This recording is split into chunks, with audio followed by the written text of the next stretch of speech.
Bienvenidos al video correspondiente a la unidad 3, aritmética de computadoras. Bien, vamos a comenzar esta unidad remarcando que, por ejemplo, en nuestra vida todas nuestras magnitudes son de tipo continua. Específicamente, cuando nos referimos a cuestiones físicas o cuestiones de electrónica, sabemos que la tensión en un cable o la frecuencia de un oscilador es una magnitud que es continua, es decir, que no está discretizada. De la misma forma podemos representar la posición de un cuerpo o la velocidad de un cuerpo mediante una cantidad que va variando continuamente en el tiempo. Cuando uno utiliza computadoras, lo que hace es realizar una aproximación de estas magnitudes y se abstrae digitalmente de forma de que esa magnitud queda representada como un subconjunto de valores discretos que ahora ya no son continuos, sino que son como si fueran escalones. Todos sabemos que la metodología que utilizamos para representar números de forma digital es a través de cadenas de números unos y ceros que representan valores discretos. Entonces tenemos que los circuitos digitales reconocen esos valores de 1 y 0 representados de alguna forma como valores eléctricos, como puede ser un nivel de tensión o una corriente, donde tenemos un valor específico para 1 y un valor diferente para 0, y de esa forma funciona una computadora. Si nosotros queremos representar números de mayor tamaño, no solamente un 0 y un 1, sino números más grandes, tenemos que utilizar combinación de varios dígitos. Sabemos que con unos y ceros podemos representar dos valores. De la misma forma, para los números decimales, que son los que utilizan los dígitos del 0 al 9, podemos representar, si solamente tenemos un dígito, podemos representar del 0 hasta el 9.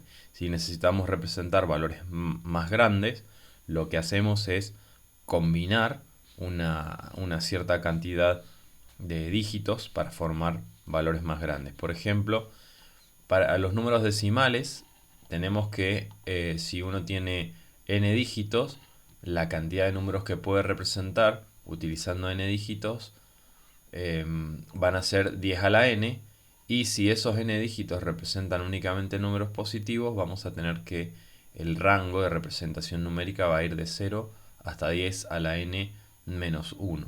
Por ejemplo, si tenemos un número decimal de 3 dígitos, 10 al cubo me da 1000, y esa es la cantidad de posibles valores que puedo representar con 3 dígitos decimales, y el rango de esta representación va a ir desde 0 hasta 999. Para el caso de los números binarios de n dígitos, vamos a tener que la cantidad de valores que se pueden representar es 2 a la n, donde aquí ya de estos dos ejemplos podemos ver que la base de esta fórmula exponencial es la cantidad de valores que dispone el sistema de representación: 10 para el caso decimal, 2 para el caso de los números binarios, y elevando 2 a la n, que es donde n es la cantidad de dígitos, obtengo la cantidad de valores que puedo representar. Entonces, por ejemplo, si tengo un número binario de 3 dígitos, puedo representar 8 posibles valores, y eso me da un rango, suponiendo nuevamente que esos números representan solamente números positivos, un rango de 0 al 7 o de 000 a 111 en representación binaria. Bien, pero sabemos que en la vida real no solamente necesitamos números con valores positivos, también necesitamos realizar representaciones de números negativos. Cuando se trata de números decimales es muy simple, porque la notación decimal no se utiliza para hacer cálculos en computadora, se utiliza para hacer cálculos en papel. Entonces uno le coloca un signo menos adelante y con eso ya está. No necesitamos eso llevarlo a una representación digital. Sin embargo, para una representación binaria donde tengo únicamente ceros y unos, tengo que encontrar alguna forma de representar los números con signo. Los números con signos tienen varias formas de ser representados, pero solamente vamos a abordar aquí las dos más comunes, que son los números con complemento a 2 y los números con signo y magnitud. Vamos a comenzar con el signo y magnitud. En la representación de signo y magnitud, en vez de utilizar n bits para representar todo el número, vamos a utilizar n bits menos 1 para representar la magnitud y un bit extra para representar el signo. Es decir, el número sigue siendo de n bits, pero ahora los n bits no son utilizados para representar todo el número, sino que uno menos, y el bit que me sobra lo utilizo para representar el signo. Entonces, una convención puede ser que el bit más significativo de esta cadena de bits que representan un número binario representa el signo, donde vamos a decir que el número, cuando tiene un 0 en el bit más significativo, el número es positivo, y cuando tiene un 1, el número es negativo. Entonces, si quiero representar el número menos 6, tengo aquí que 110 es 6 en binario, y como tiene un 0 adelante, este número es positivo. Y si quiero representar un menos 6, es exactamente la misma representación, 110 aquí y un 1 adelante, lo cual me da un menos 6. En una notación en forma de sumatoria, sería que el número en cuestión, traducido a decimal, sería en este caso A, es igual a menos 1 elevado al valor del bit más significativo. Esto es lo que representa aquí A sub n menos 1, es el valor del bit más significativo. Eso multiplicado por la sumatoria desde 0 hasta n menos 2, donde n, recuerden que es la cantidad de bits que tiene el número, y que dentro de esta sumatoria tengo el valor del bit a sub i, que puede ser 0 o 1, elevado a 2 a la i, donde 2 a la i me da la ponderación que tiene cada bit dentro del número. De esta forma puedo traducir un número que tengo en binario, en magnitud y signo, traducirlo a decimal utilizando esta sumatoria. Y el rango de los números de magnitud y signo de n bits va a ser desde menos 2 a la n menos 1 menos 1 hasta 2 a la n menos 1 menos 1. Bien, vamos a ver algunos inconvenientes que tiene la representación de signo y magnitud. En primer lugar, la suma no siempre funciona. Supongamos que tenemos menos 6 más 6. Coloco arriba la representación del menos 6, debajo la representación del 6, sumo, y este número, como pueden ver, este bit es un overflow. Este número me da 0 más 0, 0, 1 más 1 es 1, 0, pongo el 0 y me llevo 1. 1 más 1 más 1 me da 1, 1, pongo el 1 y me llevo 1. 1 más 1 me da 1, 0, pongo el 0 y me llevo 1. Este bit lo descarto porque es overflow, y el resultado de esta suma es 4. Este número, recuérdense que lo estoy ignorando. Tengo 0, 1, 0, 0, sería el resultado de esta suma. Este resultado me da 4, lo cual claramente no es el resultado que yo esperaba. Yo esperaba que menos 6 más 6 me diera 0. Y también tiene otra desventaja, que es que tiene dos representaciones para el número 0. El 0 con signo positivo y el 0 con signo negativo, lo cual es bastante impráctico. Vamos a ver una representación que mejora esta situación, que es la representación en complemento a 2. En la representación en complemento a 2, tengo ahora que el número es un número binario, muy similar a un número binario sin signo, con la diferencia de que el bit más significativo tiene una ponderación, tiene un valor distinto dentro de la sumatoria. ¿Qué significa esto? Que ahora el bit más significativo va a tener un peso de menos 2 a la n menos 1. Esto significa que cuando este número, este bit sea 1, el número va a ser muy negativo. Eso lo podemos ver aquí en la sumatoria, donde tenemos que, si yo quiero pasar un número de complemento a 2 a decimal, en este caso A, tengo que el número se obtiene sumando. Veamos primero esta parte de aquí, que es menos 2 a la n menos 1. ¿Esto qué significa? Menos 2 elevado a la cantidad de bits menos 1. Esto sería el bit más significativo dentro del número binario. Y aquí adelante tengo a sub n menos 1, que es el bit más significativo, que puede ser 0 o 1. Cuando esto está en 0, todo este término vale 0, es decir, este número, esto no aporta nada a la sumatoria, y esto que está acá es desde el bit siguiente al más significativo hasta el bit 0, una sumatoria exactamente igual a la que teníamos para un número sin signo. Entonces, cuando el número es negativo, perdón, cuando el número es positivo, la sumatoria es exactamente igual a los números sin signo. Ahora, cuando el número es negativo, tengo una parte del número que es un número positivo y otra parte del número que es muy negativo. Entonces, en definitiva, el número en complemento a 2 se obtiene sumando un número muy negativo a un número positivo, lo cual me va a dar como resultado un número negativo. Otra característica que tiene esta representación es que el bit más significativo aún representa el signo. Si el bit más significativo está en 1 o en 0, significa que 1 es negativo y 0 es positivo. Y el rango del número números en complemento a 2 es desde menos 2 a la n-1 hasta 2 a la n-1 menos 1. Aquí podemos ver que ahora solamente vamos a tener una única representación para el 0, que es cuando todos los bits están en 0. Veamos ahora una ventaja que tiene los números en complemento a 2, es que la suma siempre funciona. Volvemos a hacer el ejemplo de entre menos 6 y 6.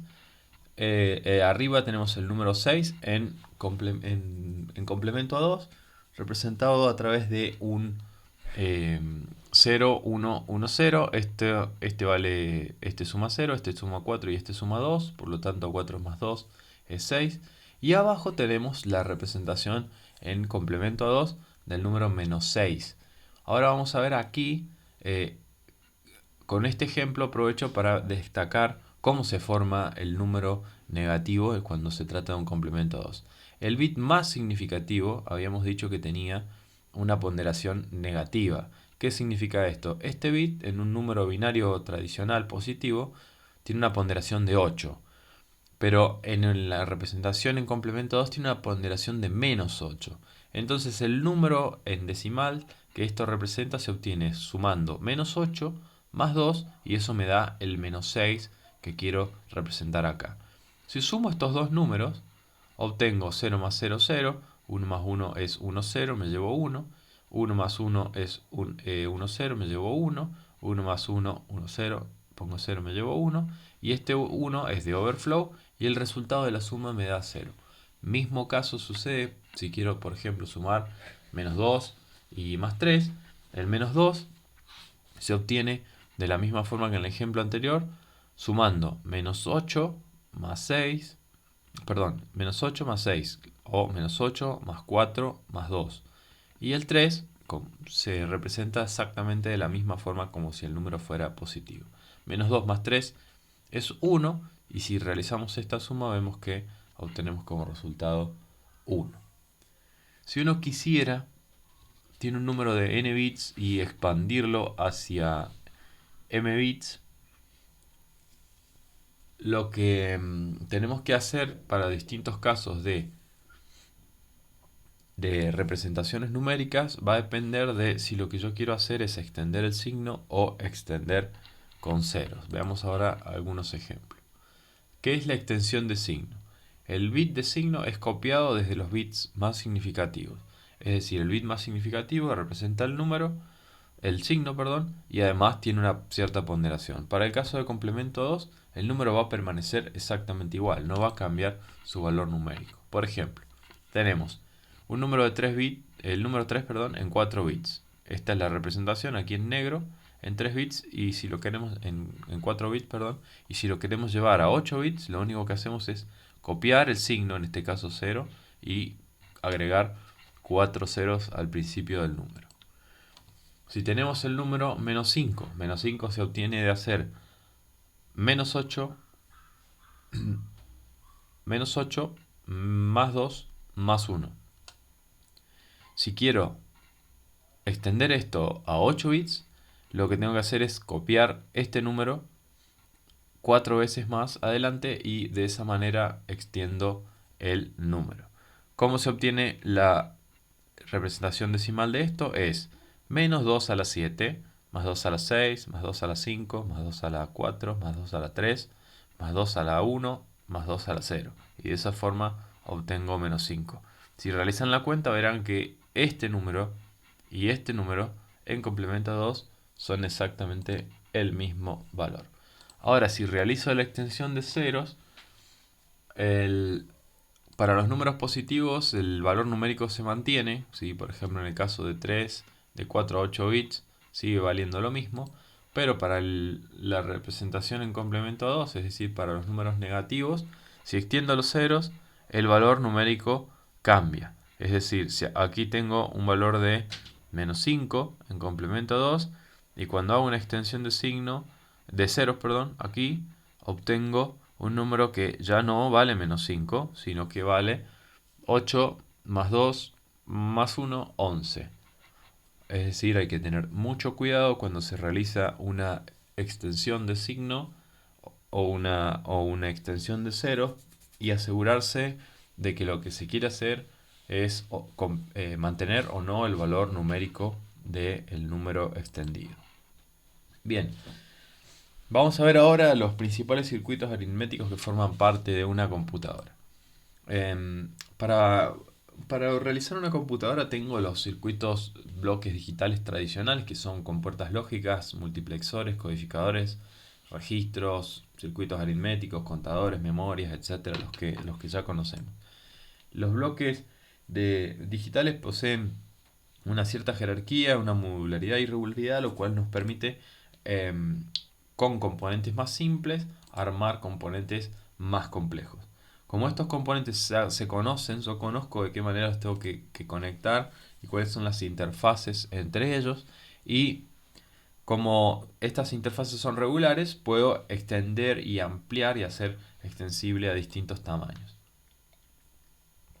Tenemos como por ejemplo acá dos tipos de sumadores, el medio sumador o half adder, que se utiliza para sumar 2 bits y me dan como resultado un bit de suma y un carry de salida. O también tengo el sumador completo, que se utiliza para sumar 2 bits más un carry de entrada y me dan como resultado un bit de suma y un carry de salida.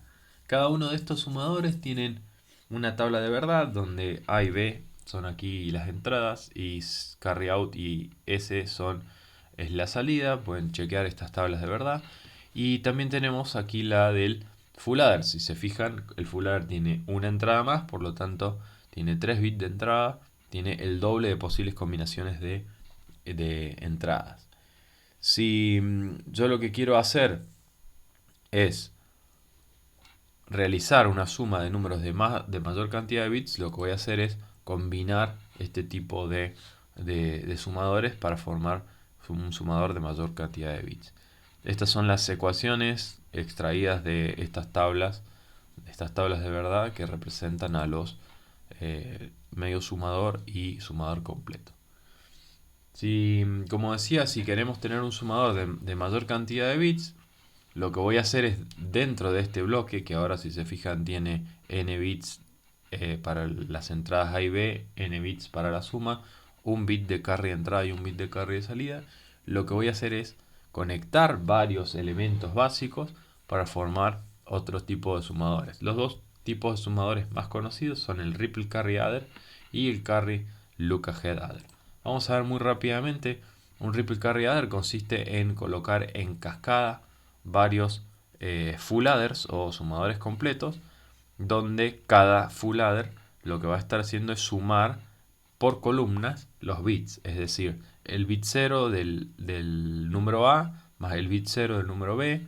Por este lado tengo el carry de entrada y aquí tengo el carry de salida de lo que sería el bit 0, que se va a conectar al carry de entrada del bit 1, y así hasta lograr la cantidad de bits que yo quiera para mis números. En este caso, lo que está haciendo este sumador es sumar un número de 32 bits, dos números, perdón, de 32 bits, con un carry de entrada y un carry de salida.